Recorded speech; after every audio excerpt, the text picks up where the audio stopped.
Welcome back to my channel বিশ্বাস blogs. প্রত্যেককে জানাই আন্তরিক অভিনন্দন। সবাই নিশ্চয়ই ভালো আছেন। চলে এসেছি গুরুত্বপূর্ণ আরও একটা ইনফরমেশন ভিডিও নিয়ে। আগামীকাল চতুর্থ শুক্রবার প্রত্যেকটা আইসিডিএস কেন্দ্রেই পালন করতে হবে সুপুষ্টি দিবস। এবারের কোন থিমের ওপরে পালন করতে হবে সেটা কিন্তু অর্ডার কপিতে দিয়ে দেওয়া হয়েছে। এখানে দেখতেই পাচ্ছেন এক্সক্লুসিভ বেস্ট ফিডিং। তাহলে বুঝতেই পাচ্ছেন বেস্ট ফিডিংয়ের ওপরে কিন্তু এবারের আলোচনা সভা। তো এলাকার যেসব অভিভাবক অভিভাবিকারা আছে, গর্ভবতী প্রসূতি, প্রত্যেককে নিয়েই কিন্তু এই আলোচনা সভা করতে হবে। এক্সক্লুসিভ বেস্ট ফিডিং, যার বাংলা মানে হচ্ছে সর্বোত্তম এবং একচোটিয়া স্তন্যপান। এই যে একচোটিয়া স্তন্যপান, সেটা কি জিনিস, সেটা কিভাবে করতে হবে, সবটাই কিন্তু নির্দেশিকা দেওয়া আছে অঙ্গনওয়াড়ি কর্মীদেরকে। তো সেই নির্দেশিকা অনুযায়ী কালকে এলাকার প্রত্যেকটা মায়েদের সামনে তুলে ধরতে হবে। একটা গর্ভবতী মা যখন সন্তান জন্ম দেবেন, তার প্রথম যে শাল দুধ সেটা শিশুকে খাওয়াতে হবে, তার গুরুত্বটা বোঝাতে হবে। এছাড়া 0 থেকে 6 মাস পর্যন্ত শিশু শুধুমাত্র মায়ের বুকের দুধ খাবে, কোনো জল, কোনো মধু বা কোনো বোতলের দুধ খাবে না। সেগুলো শরীরের পক্ষে শিশুর ভীষণ ক্ষতিকারক। এবং এটাও বোঝাতে হবে যে কিভাবে শিশুটিকে দুধ খাওয়াতে হবে, সেটা কিন্তু মায়েদের বলতে হবে। কারণ প্রথম যে মা হয় সে কিন্তু সবটা জানে না। তাই অঙ্গনওয়াড়ি দিদিমণিরা বোঝাবেন, আশাকর্মী দিদিমণিরাও বোঝান, তেমন অঙ্গনওয়াড়ি কর্মী দিদিমণিরাও কিন্তু বোঝাবেন। আর কালকে যেহেতু থিম আছে, আপনারা এই সপ্তাহ পুরোটাই এই থিমের ওপরে আলোচনা করবেন মাঝে মাঝে এবং ভিজিট করবেন। এলাকায় দেখবেন অনেক গর্ভবতী মা আছে, তাদেরকেও আপনারা এখন থেকে বলতে শুরু করবেন। 6 মাস পর্যন্ত শিশুদের শুধুমাত্র স্তন্যদান পান, এটা কিন্তু বারবার আপনারা বলতে থাকবেন, তাহলে নিশ্চয়ই তারা শুনবে, তারা গুরুত্বটা বোঝে এখন অনেকেই।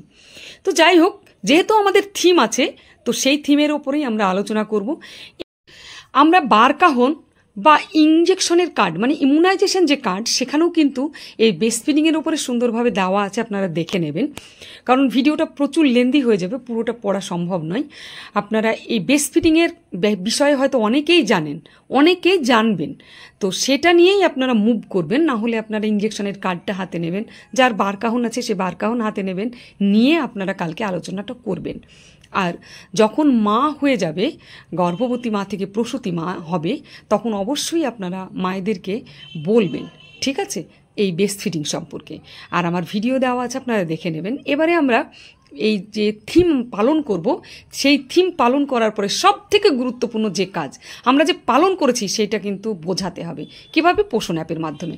প্রথমে সিবিইতে, তারপরে ইভেন্ট সেকশন, তারপরে সিবিইতে গিয়ে এই যে নীল বক্স, এখানে ক্লিক করবেন। এখান থেকে ক্লিক করার পরে সোজা চলে যাবেন ডেট দিয়ে দেবেন। ডেটটা চতুর্থ শুক্রবার, কালকের যে 25 তারিখ ডেট হবে সেটা দিয়ে দেবেন। এরপরে থিমটা যেহেতু সুপুষ্টি দিবস, তাই এখানে সুপুষ্টি দিবসের থিমটাই কিন্তু সিলেক্ট করে দেবেন। এরপরে সাবমিট করবেন, দেখবেন সাকসেসফুল হয়ে যাবে অনায়াসে। তাহলে আপনারা পালন করার পরে অবশ্যই সিবিইতে ডেটটা দিতে ভুলবেন না। এরপরে যেটা বলবো সেটা হচ্ছে সুপুষ্টি দিবসের রেজুলেশন। আপনারা প্রথমে ওপরে সুপুষ্টি দিবস এবং থিমটা লিখে নেবেন, তারপরে ডেট এবং টাইম দেবেন, মায়েদের নিচে সই করাবেন। তারপরেই আপনারা কিন্তু রেজুলেশনটা লেখা শুরু করবেন। নিজেদের মতো করে শুরু করবেন। আমি যেটা বলছি সেটাই যে লিখতে হবে এমনটা কিন্তু নয়, আপনারা আপনাদের মতো করেও লিখতে পারেন। তবে এখান থেকে কিছুটা ধারণা হয়তো আপনারা পেয়ে যাবেন। প্রথমে নিজের সেন্টার দিয়ে অবশ্য লিখবেন আপনারা।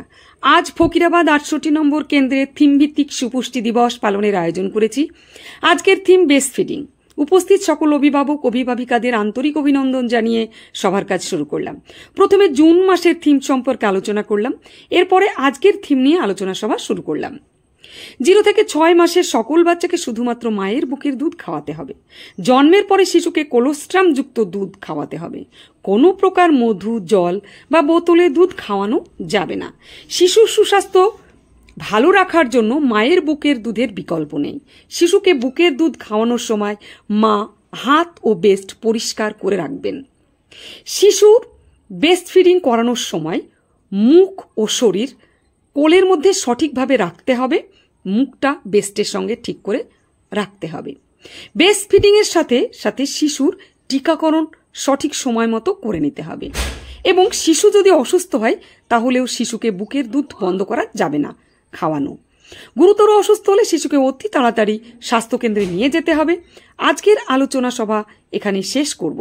শেষ করার আগে আজকে যে আলোচনা হলো, আপনারা যারা এসেছেন অন্যান্য মায়েদের আপনারা অবশ্যই সেই থিম সম্পর্কে জানিয়ে দেবেন। প্রত্যেককে আন্তরিক অভিনন্দন জানিয়ে এবং হাততালি দিয়ে ধন্যবাদ জানিয়ে আজকের আলোচনা সভা শেষ করলাম। আপনারা রেজুলেশনটা এভাবে লিখে নেবেন, বা কোথাও যদি চেঞ্জ করতে হয় করে নেবেন, কোনো সমস্যা নেই, নিজের মতো করে লিখতে পারেন বা এটা হুবহু লিখতে পারেন। আজকের ভিডিওটা আমি এখানে শেষ করব। যারা আমার চ্যানেলে নতুন আসবেন অবশ্যই চ্যানেলটি সাবস্ক্রাইব করে দেবেন, পাশে থাকবেন, আর অবশ্যই লাইক কমেন্ট শেয়ার করবেন, প্রত্যেককে দেখার সুযোগ করে দেবেন। তো এখানেই শেষ করছি। সকলে ভালো থাকবেন। ধন্যবাদ সকলকে।